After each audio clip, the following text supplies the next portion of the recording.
We are the church. Beyond Sunday. Beyond Sunday. Yes, we are Wheeler beyond Sunday. And I would drive into the desert and I would just fuss at God. All of these years of being told in church that you're not supposed to be angry with God, well, that just went right out the window because I was furious. Why have you put me here in this God-forsaken place? Over and over and over and over again. And finally, I began to make the drives in silence because obviously telling God what I was mad about wasn't doing any good.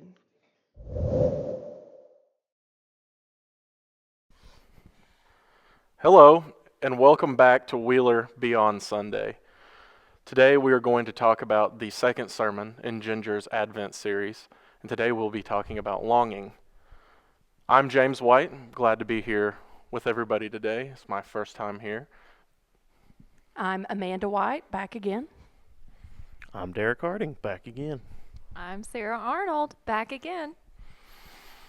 So today we're shifting gears, going from stillness last week to longing this week.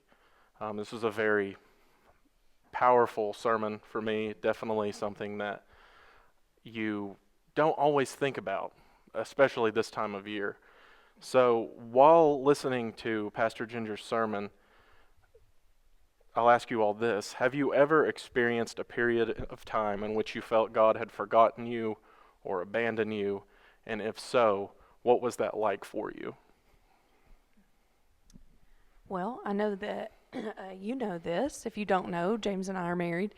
And he experienced this firsthand with me, that I went through a period of time that was really, really rough with my mental health. I would say probably a panic attack a day, at least. And it was really bad. And I spent a lot of that time pleading with God, and then it eventually turned into anger and yelling at God and asking James why God had forgotten me. What had I done that was so bad?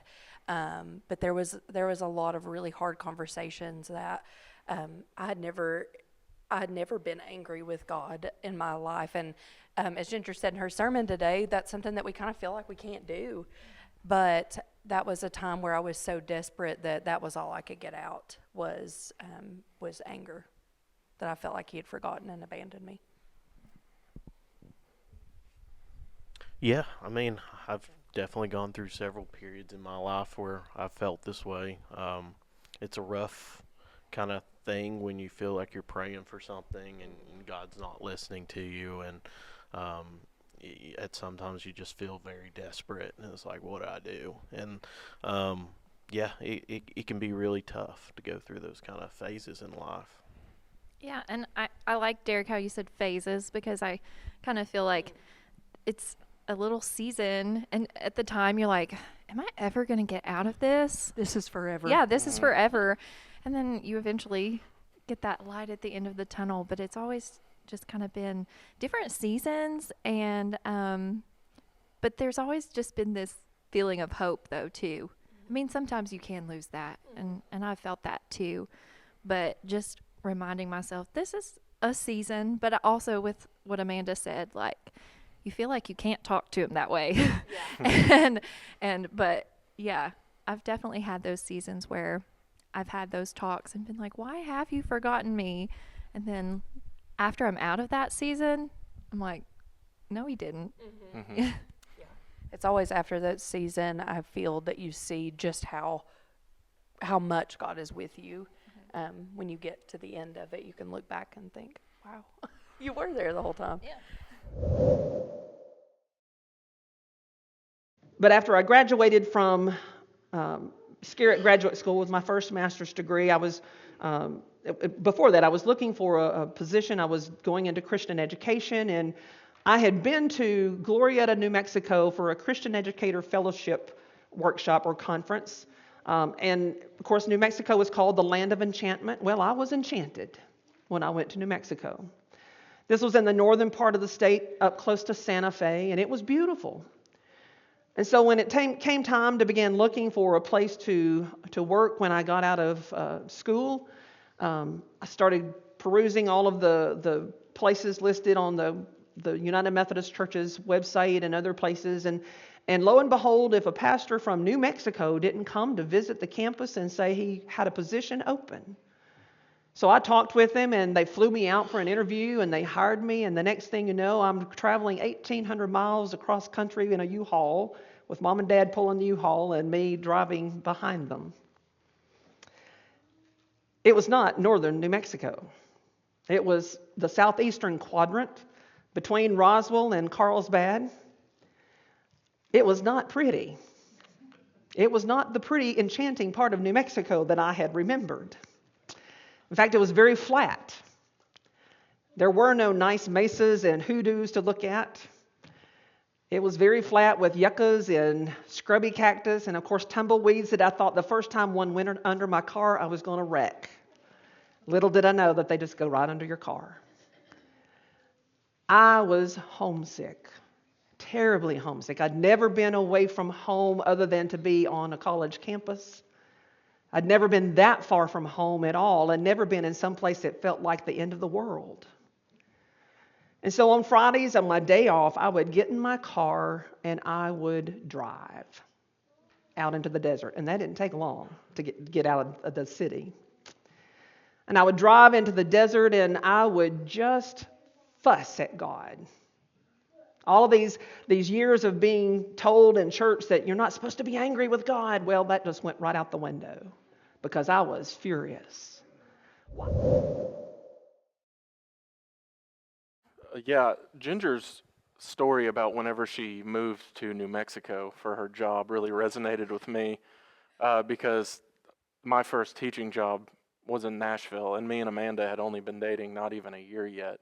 And I kind of went down there on a whim because it was the only job that anybody would offer me. And I was like, I have to get my foot in the door somehow. And I went down there, and I was excited. And Amanda came down there with me and helped me move. And we went to the school, and it was beautiful. I mean, the school itself was brand new, and was super excited. We pulled the sheets off the desks. We pulled the sheets off. Of They were plastic. brand new, literally. They put up a smartboard while I was like decorating my room. So excited. First teaching job ever, but I'm 4.5 hours away from home. And then come to find out, it's not like it is teaching here. Student teaching was not like that. And I really fell out of love with what I thought. I thought I was falling out of love with the profession that I had chosen. And I called Amanda and lamented to her, and I was just like, what have I done? Like, why am I here? This is awful. I wasn't there for long. I took an interim job and came back. But when I look back on that time, I can directly correlate the time where I started doing my morning prayers in the car, because I felt like I had to. Because it was so difficult to get through the day. Like the only thing I could rely on was praying in the morning, and sometimes that was lamenting, and after school, and that has become a daily thing for me now. It makes you appreciate a lot more what you got now whenever you start off literally what feels like at rock bottom. Those kind of sounded like adventures almost. Like, now that you're out of it, you're like, that was actually a really, maybe, I don't know. I don't want to put words in your mouth, James. It's like kind of adventurous, but you really had no choice but to rely on God. And I did get a good little giggle out of Ginger's sermon when she said about there was nothing out there except for the yucca plants. And I tried one this past spring. They have yucca fries. Did you have those? I've seen those on the Food Network. Yeah. They look pretty good on there. Okay, so moving on. Because we see and hear sounds of the season all around us and are ourselves joining in the merriment, Ginger mentions that this text, which is a lament, may create some dissonance in our minds. So, keeping that in mind, when we are influenced by the sights and sounds of Christmas, what is our first response to the passage today from Isaiah? Speaking from what I shared, it was get it together. It's Christmas, it's happy. There's no reason for you to feel this way.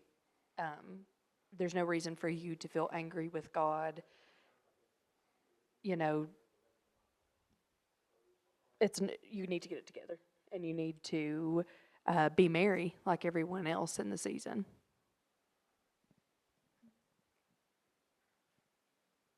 I found this incredibly interesting that we're talking about this the second week of Advent, because typically, the vibes are pretty high.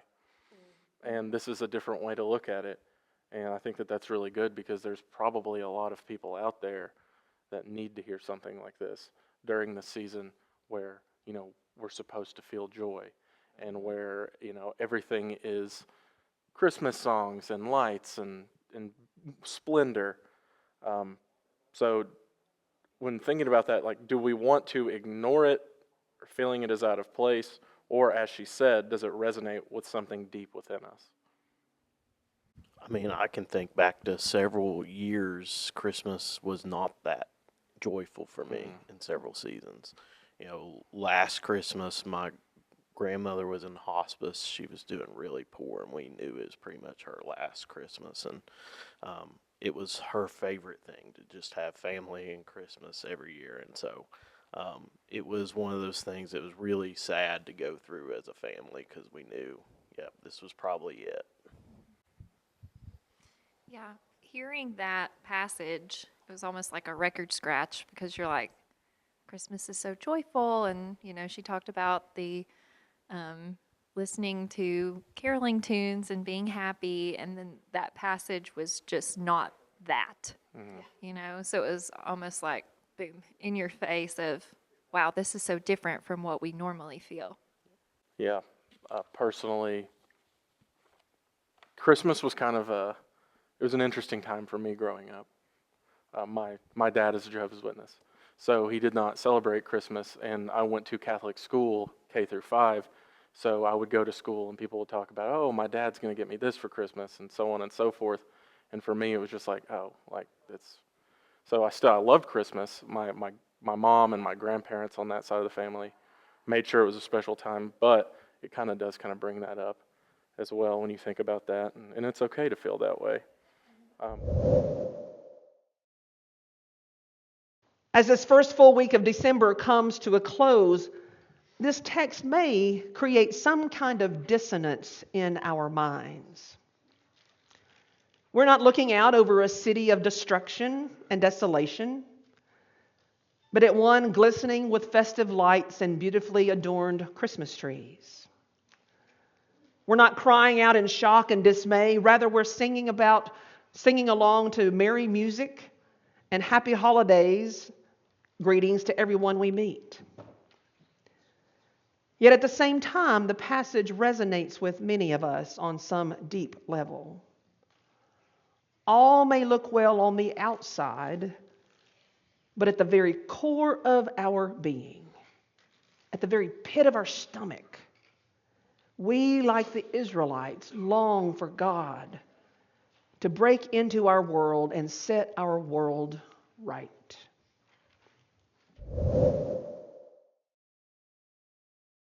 So why are we afraid to give voice to our deep longings or our laments? Kind of as we said before, that we feel as though we cannot do that. We can't tell God that we want more, or be angry with God, or be sad with God. Maybe we even feel like He's done so much for us that it would be bad to ask for more. It's kind of like when you ask your parents for something and you don't want to ask for any more because they've already given you something else when you're a kid. So I think for me, that's kind of how I feel sometimes. Yeah, I feel that with the like being a burden. You're like, you're almost like, gosh, I've already asked for so much. Should I ask for anything else? But to me, mine was more of actually giving it up, because it was more of a control thing, I think, because I think I always feel like, oh, I can fix this. Like I got it. Yeah. And then, but if you give voice to it and you're talking to God about it, then you're relinquishing control, which can sometimes be so scary. But over the past few years, I've kind of learned that it's actually more peaceful when you do that, because it's honestly like, I don't have to make those decisions myself. I can trust that God's going to take care of it, and you're giving up that control. I agree. I've never been afraid to voice my laments to God. That's never been an issue I've had. But I've known some people who, they feel like, every day you just need to wake up and be happy and appreciate what you have. And so I can see definitely people with a different kind of mindsets to think like that. Yeah, probably a lot of that comes with just like how you were raised, how you grew up. Like in some cases, you were always told, be thankful for what you have. Look what God has done for you. On the other hand, you don't want to sound ungrateful. Like you don't want to voice it to people around you, let alone to God himself, like directly to God. So there's definitely a mental taboo for some people, whereas other people probably told from a young age, hey, that's okay. God's there to listen to you regardless. So it's interesting to see, just like based on our upbringings and things of that nature, how we approach this differently. I agree. And I think after what I shared, kind of the time of my life I went through, I kind of fall in Derek's category now, where I do feel more comfortable sharing my laments or sharing my longings. And then sometimes I go back to, am I too comfortable? Am I too open? But today's sermon talking about how the prophet Isaiah did. And reading through the Psalms, we did that in our church there for a while. And there are so many times in the Psalms that there's so much lamenting happening. And these are done by these great figures in the Bible. So if they can do it, I reckon I can too. We've definitely had conversations about that before. While in a German concentration camp in 1944, Dietrich Bonhoeffer wrote in Letters and Papers from Prison, God would have us know that we must live as people who manage our lives without him. The God who is with us is the God who also forsakes us. And he references Mark 15:34, in which Jesus cries out to God, why have you forsaken me? The God who lets us live in the world without the working hypothesis of God is the God before whom we stand continually. Before God and with God, we live without God. God lets himself be pushed out of the world onto the cross. He is weak and powerless in the world, and that is precisely the way, the only way, in which he is with us and helps us.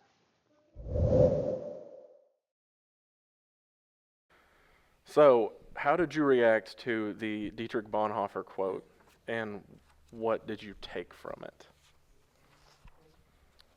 I think my very first thought was putting myself where he was when he said this, or when he wrote this. He was in, he was in a German concentration camp when he wrote it.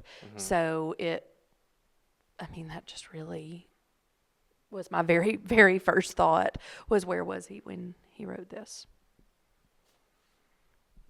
Bonhoeffer is obviously, he's incredibly interesting, and there are movies and all kinds of things about him, but like you said, if you think about where he is, what position he's in at this point, in a concentration camp, where he is, writing about God from a different perspective than we typically think about God. Talking about the God who is with us is the God who forsakes us, and who lets us live in the world without the working hypothesis of God is the God before whom we stand continually.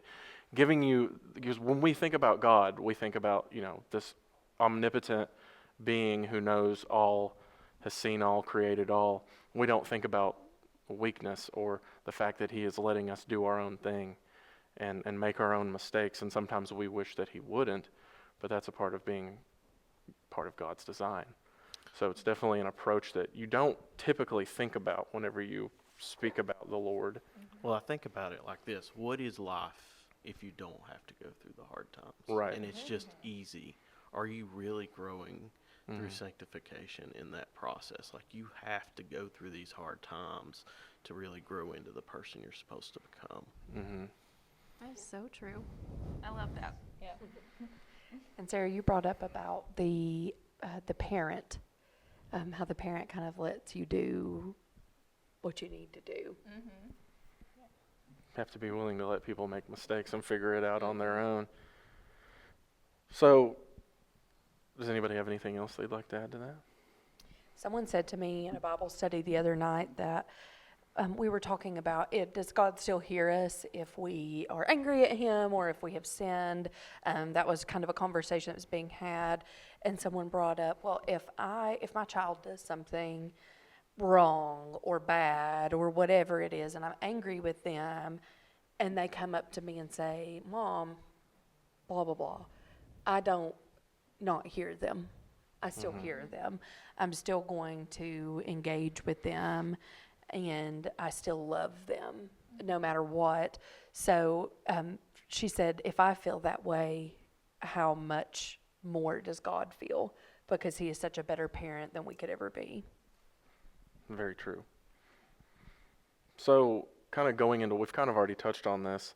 Does spending time with laments, especially in the Hebrew scriptures, help us find a freedom in voicing our longings or our laments?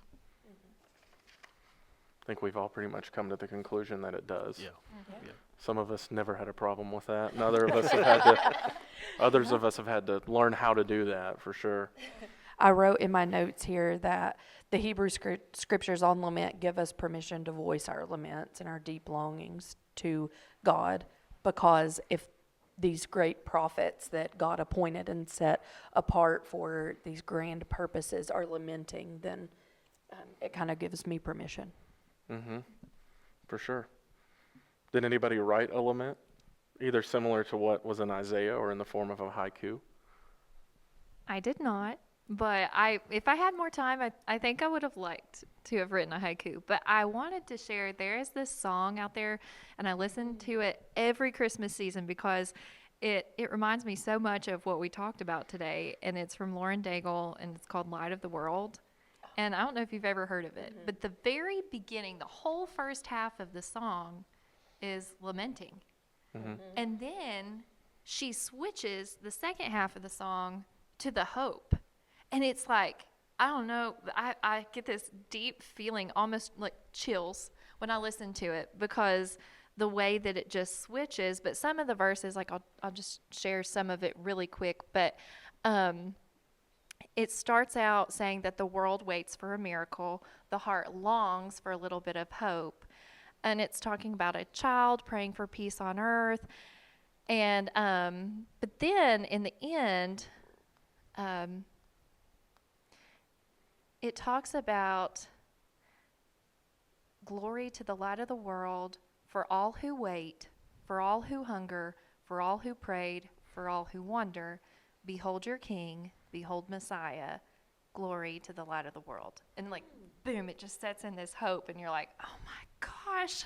So I just love to listen to that at Christmas, but that's what it made me think of. I couldn't write it myself, but I can listen to it. So I love that. That's super awesome. It reminds me of a fun story. So I'm the AI guy around here. And I like to write a lot of AI music and stuff. And I've actually recently gone through a couple hard times at work, and I needed to lament. And so I wrote I've done this a few times, entire concept album of my lament. And by the time I get to the end, I feel so much better. It always comes out like the last few songs are more hopeful and stuff. Yeah. So it's a cool exercise to go through. That is cool. That is really cool. That's a good use of. Yeah, it is. Good use of AI. Yes. I have definitely, it's interesting that this comes up because God always will work things together. I was going through some of my books on my nightstand and reorganizing it, because I do love a good organization. And I had a journal that I had used as more, it was journaling, but I was talking to God in it. And my last entry had been 2022. 2, maybe, and I read through them, and it was that the anger and I've done everything you've asked me to do. I don't understand why you can't help me. You can do all these amazing things. Why can't you help me?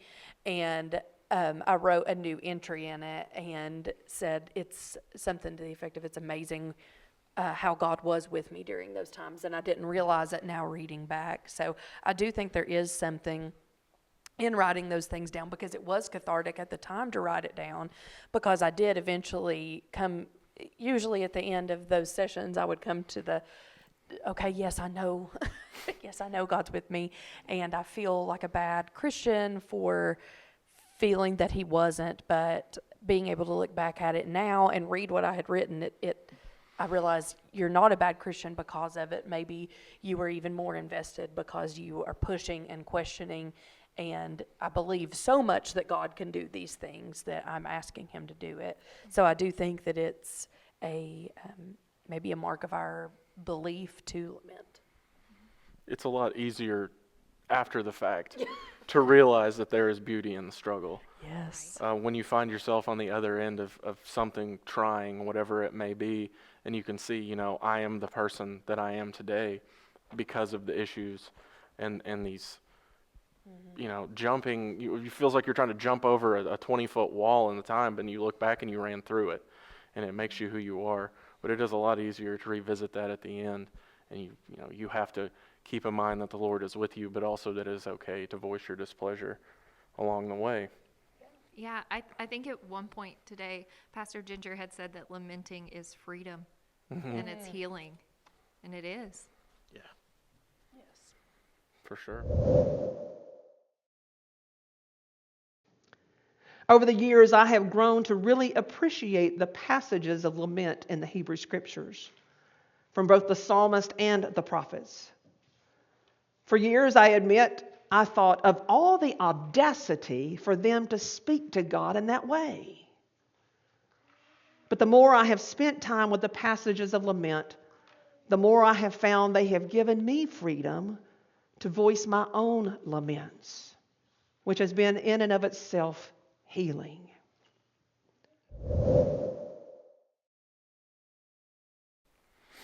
So Ginger ended with the Fred Rogers quote, with which many of us are familiar.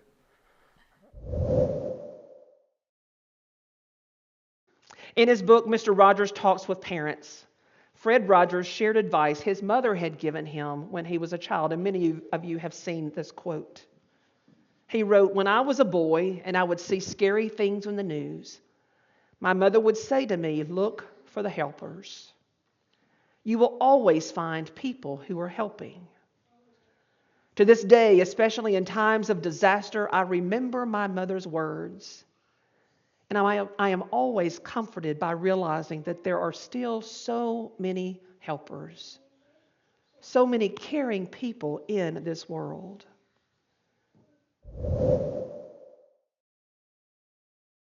Assuring us that God does burst from the heavens and comes down to us every day as Jesus is birthed in those who have come alongside of us when we feel God has forgotten about us. Jesus is born to us as they walk with us, pray for and with us, as they sit in our darkness and hold space for us, stand in solidarity with us in our pain and anguish. Likewise, Jesus is born to others as we do the same for others. So, with that in mind, who has birthed Jesus for you during a time of deep longing? Gosh, so many people. I think that during that time of my life, pretty much everyone that I loved did. I mean, James, you did, being there for me, and then also Sarah and our whole group of friends showing me that there is unchanging love in this world, that again, if we can have it, how much more does God have for us? Yeah. For sure. I was going to say, when someone asks you how you are, and everyone always is like, good. I think from now on, I'm going to be like, no, give me the 20-minute version. Like, I want to hear it. Yeah. Yeah. Have you ever? There's almost a phenomenon that happens when you're going through these seasons. It feels like when things are really hard, the people around you, they start to, really support you and love you unconsciously. Like it happens. Like I've noticed that several times. Like I just need to be loved right now and feel that support, and people sense that or something, and then you start getting that in your life. Yeah. I think that sometimes when we're in situations like that too, God opens our eyes to that more often. And it makes you feel like you're more appreciative of that. Like you need that so bad that God makes it more obvious to you that somebody who you see maybe every day or almost every day, like for me as a teacher and my students, if I'm having a bad day and a kid's like just nice, I'm like, I need to, be more appreciative of the fact that you all are decent human beings, instead of being annoyed that you can't get a bad rap, They but they're do. good. They really do. But they can. I also really like the way that this is worded. Jesus is born to others, or like Jesus being birthed for you through somebody else. Obviously, loved ones come to mind. My mother. One that really comes to my mind is my grandma. She was always with me through hard times. And It's okay. okay, it's like she knew. She knew when something was bothering me. Like my mom, she did too, but I'd always go to my mom and complain. But my grandma didn't need me to do that. Like she always reminded me that God was with me. And if he's with me, who can be against me? So that's who really pops up in my mind here. And of course I got emotional. But that's okay. That's all right. That's all right. I think that this is such an important part of Christmas that we don't, or even the Advent season that we don't think about a lot, is this lamenting and longing that is such an important part of Christmas, because it does give us the opportunity to birth Jesus to others, for Jesus to be birthed to us. I love how that's worded too. And that's kind of the whole point. Everyone on earth had been longing for so long for this Messiah. We miss that a lot. It wasn't just something they hadn't thought about and we're like, oh, awesome, this kid's here now. It was they had been promised this. They had been promised this for so long and had waited for so long. Isaiah saying, God, how long are you going to let me suffer? How long are you going to do this to us? They had been waiting for so long and had gone through, the Old Testament's rough. They had went through a lot. And we still go through a lot today, but to have this hope, to know, and to be able to be Jesus for others, it also brings me to another thought of community and a big thing. And Sarah and I have talked about it with our kind of group of friends about the phenomenon now that kind of everyone wants a village and no one wants to be a villager. So for me, thinking about how can I birth Jesus, I just really like that that phrase there. How can I be that for people, because that is the point. For sure. And that kind of brings us to our last question there too. Is there someone to whom Jesus was born through us as we came alongside with them in their time of deep longing? And that makes me think of you, obviously being married, but you have talked about how I've been there for you in your time of need, but you have pushed me to be a better Christian ever since we met. The first thing Amanda ever asked me was where you go to church. And the answer to that question at the time was, not really anywhere. She was like, congratulations, you're now going to go to Wheeler UMC. And that is... And thank goodness she did, because I love this place. I couldn't imagine myself anywhere else, but it's been a pleasure to be able to, go along with you, because you have pushed me, and, not to get all sappy, but it's just the facts, so. And now he sings in the church choir. Now I sing in the church choir, partly because of her and because of our wonderful director, Matt Hartgrove. Yes. So, yep, wouldn't want to be anywhere else. I think anytime we can see someone come to Jesus, whether it's just small conversations or they actually come to church. That's something that I was never really good at, was inviting people to come to church. We were, hopefully it all gets cut out. We were talking about our church youth group back in the day, and I always was very hesitant to invite anyone to it because we were such a close-knit and cohesive group that I didn't want anyone to, it sounds awful, I didn't want anyone to ruin it. You know, it was such a slice of heaven. And so I've never been good at inviting people, but when you get older and you see that that's not the point, and you do invite someone and they do come, that's, you know, even if it's just one person ever, that's enough, in my opinion. And it doesn't have to be to the physical church, you know, come to Jesus, whatever that may be. I think it is so important. Yeah, and we all have a really good opportunity to do this just in our everyday lives. All of us here at this table touch people every single day at work, and being a lot to someone when maybe this is a hard time for them these next few weeks could bring a lot of meaning to them, and you'll never even know. Yeah. Absolutely. Yeah. And how blessed are we for that to be the case? I know. Yeah. Definitely. I'd hear where you talked about God bursting from the heavens. I bet God does burst from the heavens every day. We just don't always notice, which kind of brings us back to last week's. Being still and taking time to notice, taking time to be Jesus to other people. Absolutely. Does anybody want to add anything else before we wrap up? Not me. No? I just want to remind everybody about the blue Christmas. I'm really excited about that because that's Yeah. something that we really need, is that just Christmas isn't a happy time for everybody. And it's a very unique thing. I was reading the description that it said, like about grief. And I've had a lot of friends that have lost loved ones.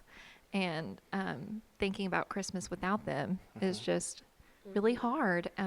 So I think that's going to be a really unique thing, and I'm going to invite a couple of people to it. So Awesome. So, Yeah. yes. That's December 21st. 1st at 6 p.m. Awesome. Great. Well, shall I close us in prayer? True. Yes. Dear Lord, thank you for this day, and thank you for the opportunity that we have to come here together as friends and discuss your word as we continue to get ready for the coming King. We hope that this medium can be useful for people, for anybody that it may come across. This is not a mistake. We're doing this, and who knows who we're reaching, but we're happy that we are. Please help us continue to be still and not fear our longing in this Christmas season. We thank you for the blessings that we receive from you every day, and we look forward to many more to come. It is through Jesus' name I pray. Amen. Amen. Amen. Thank you all for joining us. See you next week. See you next week. See you next week. Beyond Sunday, beyond Sunday, beyond Sunday.